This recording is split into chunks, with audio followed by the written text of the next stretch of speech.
Hello and welcome back to Solent Sports News with me, Jasper Rowland. I'm joined now by uni student and football coach James Rose. Thank you for coming, James. Pleasure. So firstly, tell me about your childhood and growing up. I know you grew up in a small village, so tell me about that. Yeah, so I moved to the village I live in now when I was 2 years old. It's a rural village and quite a small village, but it's packed full of community. So I think that's the key thing for me growing up, was having a real sense of community. Everyone gets on, everybody knows each other, and it's a really nice place to be. And I think because it's in the countryside, it's very rural. We've got quite a lot of green space, and I think that is what led me into the community activities that I do now, which are things like the Scouts, things like football, things like cricket, a lot of different sports I played in. And has football always been a passion of yours? Yeah, definitely. I think since I was a kid, my family particularly are quite into football. My mum and my dad are both very into football, and my uncle got me into a lot of professional football, taking me to games and things like that. And I've played football for quite a long time, so it's always been something I've been very, very keen on. And now, obviously, as you say, I study it and I've gone a lot further in it. So what got you into coaching then? Coaching, wow. So I did the Duke of Edinburgh award scheme. I had to do a volunteering section. So you have to do 8 weeks of volunteering in any particular field. I decided to go with my uncle and coach his football team at a grassroots level. So I was coaching under 10s level, and they were a really nice team. And he helped me build up coaching every week. I was doing more, I was having a little bit more involvement every week. And about 3 weeks in, I was like, wow, I love this. This is great fun. This is something for me. And so from there on out, I took a mini kickers team, which is under 5s, under 6s. So they're not quite old enough to play team football yet, but we ran little sessions just to help get kids into football, help them with some enjoyment. When they got to under 7s level and they needed a team, they didn't have any volunteers for management. So I took on the role, and I've coached them for 6 years now, and it's been a phenomenal journey. So you've mentioned your roles in coaching there. Are there any other roles that you may have? Yeah, definitely. How long have you got? I do a lot of different things within football. There's 3 football clubs that I've been on the committee of, community football clubs. A lot of my work is grassroots at the minute. A discipline officer at a football club based on my background. I have been a referee development officer at a football club, which I currently do now, and I started a program where I try and bring in referees to our club because I think they're a really useful part of football, and without them the game doesn't happen. I'm currently a chairman of a football club over in Dartford that's just been set up with some fellow students from university. And like I say, I'm a referee as well. I've been refereeing for about 7 or 8 years now, so it's a long time. It's something I absolutely love to do.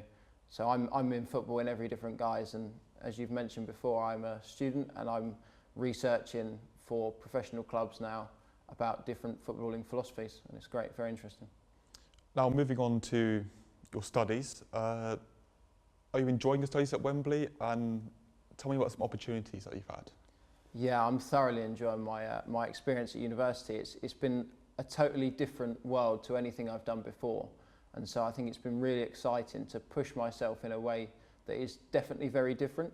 I've always been fairly academic, so I quite like the research side of things and the theory side, but also like the opportunities I've got. I've been to the Champions League final as a pitch side volunteer.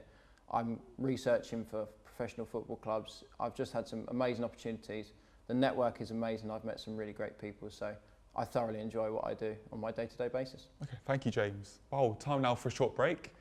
I'll be back with more sports news in just a few minutes. See you soon. Well, live to our football correspondent Jasper Rowland now, who's at Ellen Road for us. Jasper, how have Leeds United started this season? Yeah, cheers, John. I think the fans can be really happy with this season so far. They currently sit top of the league, level with Sheffield United.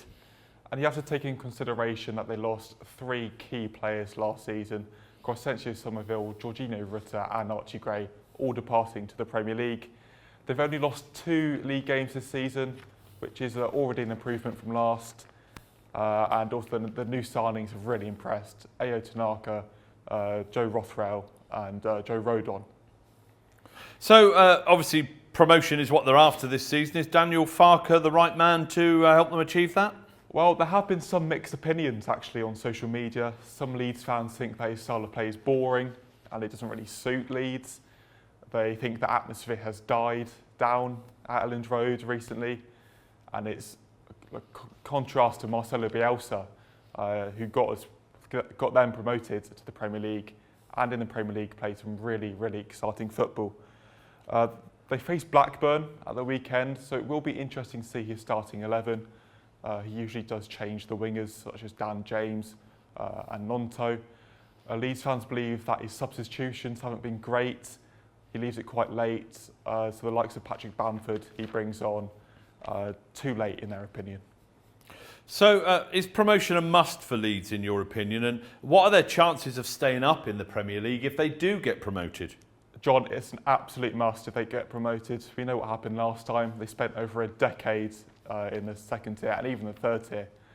And their chances going up, you have to think about the squad. Is it good enough? They'll definitely need to add some new additions in the summer, and to have any chance really of staying up.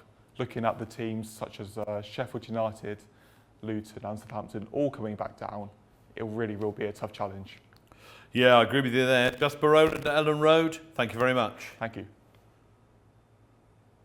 I'm here at St Mary's Stadium after Southampton lost 5-1 to Chelsea last night in what was an emphatic victory for the Blues. Chelsea took the lead early on thanks to Axel Disasi, and Joe Aribo did equalise for the Saints only a few minutes later, but those were the only positive signs of the game. Jack Stevens got sent off and the game just ran away from there. Cole Palmer and Christopher Nkunku, the stars of the show for Chelsea last night. There doesn't seem to be a plan B for Southampton this season, and Russell Martin's job has to be in danger. Jasper Rowland, Solent Sports News.